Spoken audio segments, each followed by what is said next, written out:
I never expected 5 words to change the balance of my entire life. "Stop interfering," she said. So I did. I froze the trust fund. That's when she said, "Wait, what?" My name is Eleanor Wright, and for most of my adult life, I believed silence was strength. I believed patience was wisdom.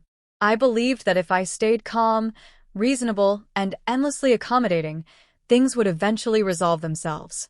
I was raised to think that dignity lived in restraint, that real power was quiet, and that the most respectable thing a woman could do was endure without complaint. No one ever warned me how expensive those beliefs could become. They didn't shatter me all at once.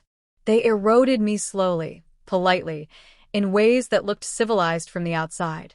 By the time I noticed how much of myself I had surrendered in the name of harmony, I was standing inside a life that felt unfamiliar, built on compromises I no longer remembered agreeing to. I grew up in a family people admired from a distance. The Wrights were old money, generational wealth carried like a family heirloom, never displayed loudly, never discussed openly. Our homes were elegant, but never flashy. Conversations were measured. Emotions were controlled. Reputation mattered more than feelings, and discretion was treated like a moral virtue. My father, Richard Wright, believed wealth was not something you enjoyed, but something you managed. He approached money the way a surgeon approaches a scalpel, precisely without sentiment. He modernized the family fortune through disciplined investments, strategic patience, and an unwavering belief in preparation over impulse. He trusted systems. He trusted structure. He trusted people only after they proved themselves repeatedly. My mother, Margaret Wright, was refinement incarnate. She never rushed, never raised her voice, never appeared uncertain. She could silence a room with a look and steer a decision with a gentle suggestion that sounded like concern rather than command. From her, I learned that control didn't require confrontation. It required timing, restraint, and an understanding of human weakness. I was their only child. There were no siblings to divide expectations or share scrutiny. Everything they believed, everything they built, everything they protected rested eventually on me. From childhood, I was taught to observe before speaking, to think before reacting, to handle discomfort privately. Emotional displays were considered indulgent. Problems were addressed behind closed doors. Appearances were maintained at all costs. Composure, my father often said, is a form of intelligence. I took that lesson seriously. Too seriously, perhaps. When my father died suddenly from a heart condition, I was 34. Old enough to understand the permanence of loss, young enough to feel cheated by it. One phone call erased the future I had assumed would always be there. My grief didn't announce itself loudly. I didn't collapse or scream. I cried alone, late at night, when no one could see. During the day, I signed documents, answered emails, and accepted condolences with a steady expression while something hollow echoed inside my chest. His death rearranged my life in ways I couldn't yet measure. Overnight, I became the sole trustee of several family accounts, investment portfolios, charitable foundations, long-standing endowments, and one trust fund that would eventually redefine my understanding of boundaries, power, and responsibility. My father's documents were meticulous. Every clause had intention. Every safeguard existed for a reason. Funds were protected. Distributions were conditional. Any sign of misuse allowed for immediate intervention. He trusted me to know when to act. At the time, I didn't understand how heavy that trust would feel. Years before my father's passing, I had married Daniel Harper. Daniel was not flashy or loud. He was steady, thoughtful, and kind in a way that didn't demand recognition. He listened more than he spoke. He valued routine, loyalty, and quiet evenings over grand gestures. Being with him felt like exhaling after holding my breath for years. Daniel had been married once before, to a woman named Vanessa. They shared a daughter, Lily. Vanessa was impossible to ignore. She possessed a confidence that bordered on entitlement, the kind that made people second-guess themselves without realizing it. She spoke as if the world owed her cooperation. When she entered a room, attention followed, Not because she demanded it openly, but because she assumed it was already hers. Daniel and Vanessa divorced long before I came into his life, but the separation left residue that never fully dissolved. Their relationship had been volatile, passionate, and exhausting. Still, Daniel adored Lily. She was his anchor, his joy, his priority. When we married, Lily was 8 years old. I never tried to replace her mother. I never wanted to. I believed respect meant knowing my place.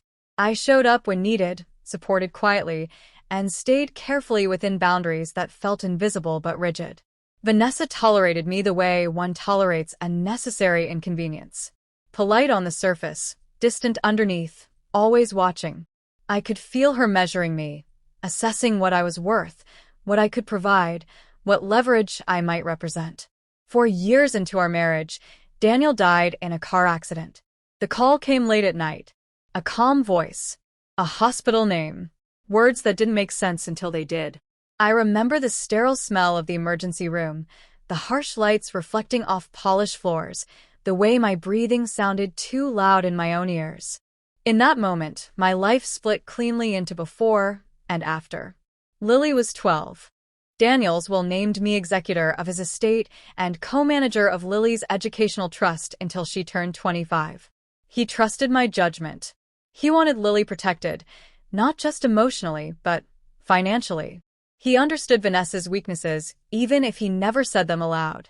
When the lawyer read that portion of the will, Vanessa smiled. At first.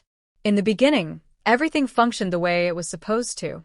Vanessa asked questions. I answered them.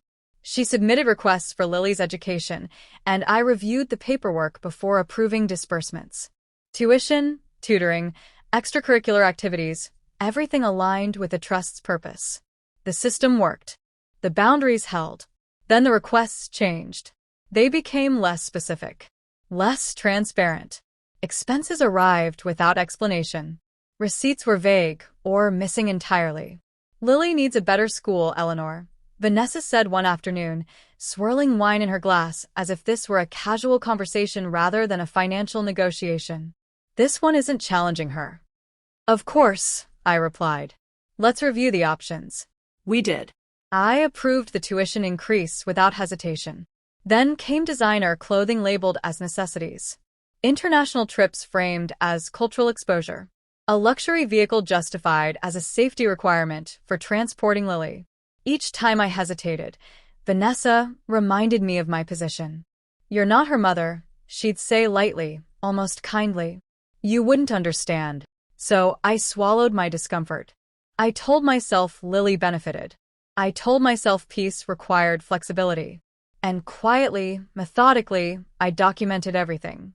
Dates, amounts, explanations, inconsistencies. When Lily turned 16, Vanessa stopped pretending. She wanted access to the principal of the trust. I said no. She laughed, genuinely amused, as if I had misunderstood a joke. That money is for Lily, she said. I'm her mother. Y decide. I explained the structure carefully. The legal limitations. Daniel's explicit wishes. The protections built into the trust. Her expression hardened. She accused me of control, of insecurity, of clinging to relevance now that Daniel was gone. She said I was using money to feel important. You're interfering, she snapped. Stay out of it. That night, something in me finally shifted. I didn't argue. I didn't cry. I didn't defend myself. I prepared. Preparation became my refuge. While Vanessa believed I was retreating, licking my wounds in quiet humiliation, I was doing what I had been trained to do my entire life. I gathered information. I reviewed documents. I read every line my father had ever insisted mattered. I did not move emotionally. I moved deliberately. I contacted attorneys who specialized in estate law and trust protection. I consulted financial advisors who had worked with my father for decades and understood the architecture of the accounts better than anyone else. I asked questions Vanessa never imagined I would ask. And I listened. Clause 17 was clear. In cases of suspected misuse, misrepresentation, or diversion of funds from their intended purpose, the trustee was not only permitted but obligated to intervene. Temporary freezing of accounts pending review was not a punishment. It was a safeguard. I hadn't been interfering.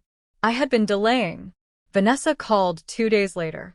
Her tone was sharp, impatient, already irritated before I said a word. "I told you Lily needs that money now," she snapped. "The tuition deadline is approaching." "I'll need receipts," I replied calmly, "and documentation for the additional expenses." There was a pause, then a scoff.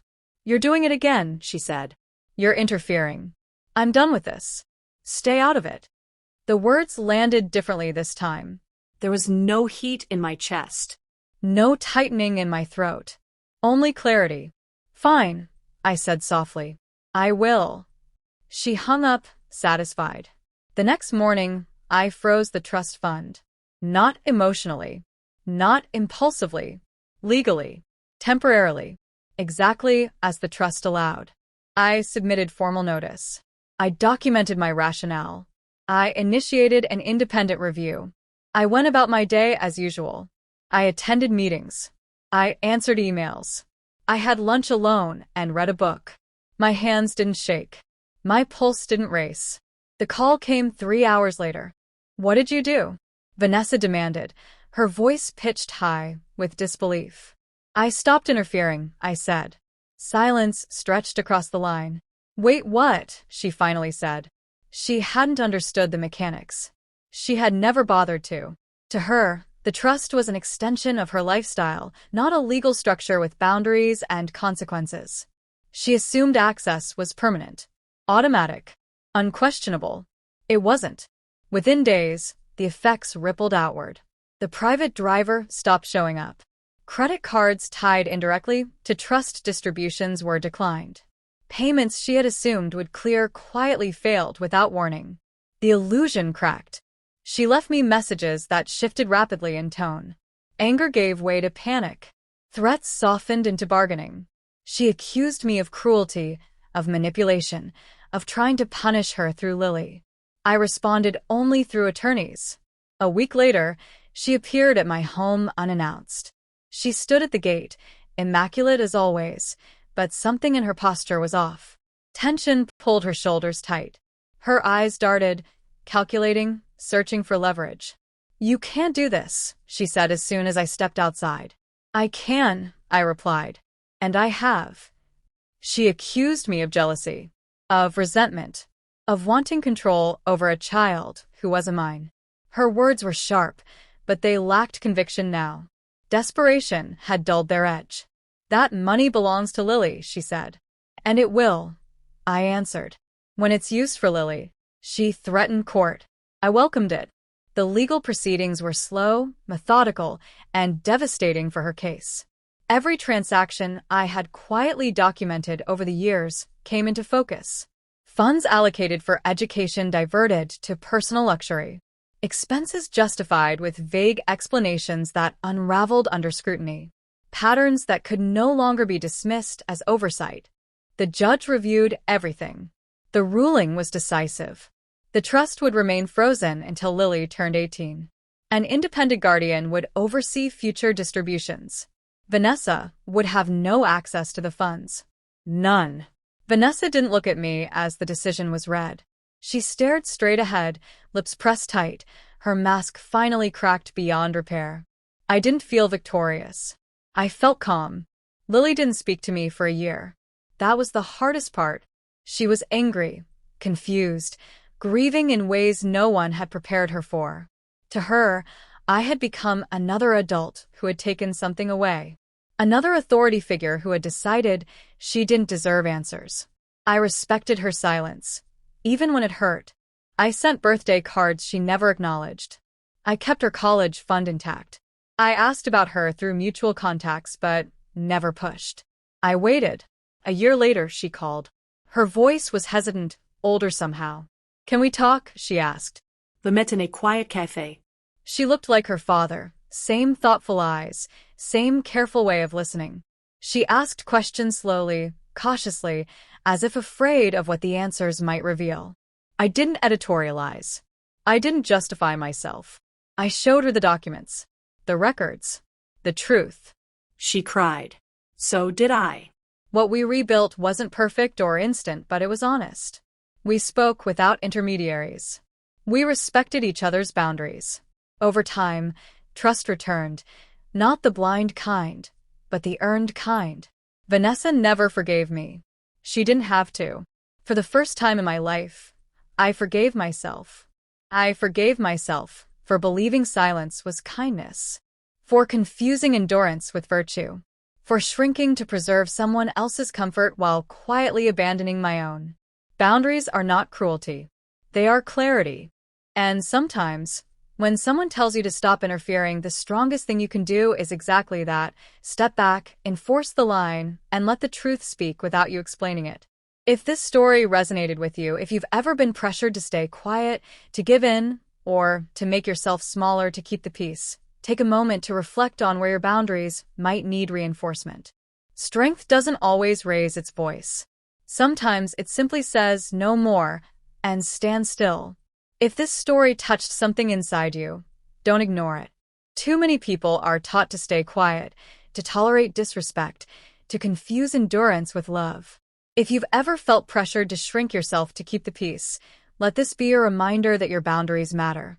Share this story with someone who needs to hear it. Like it if you believe silence should never be mistaken for strength.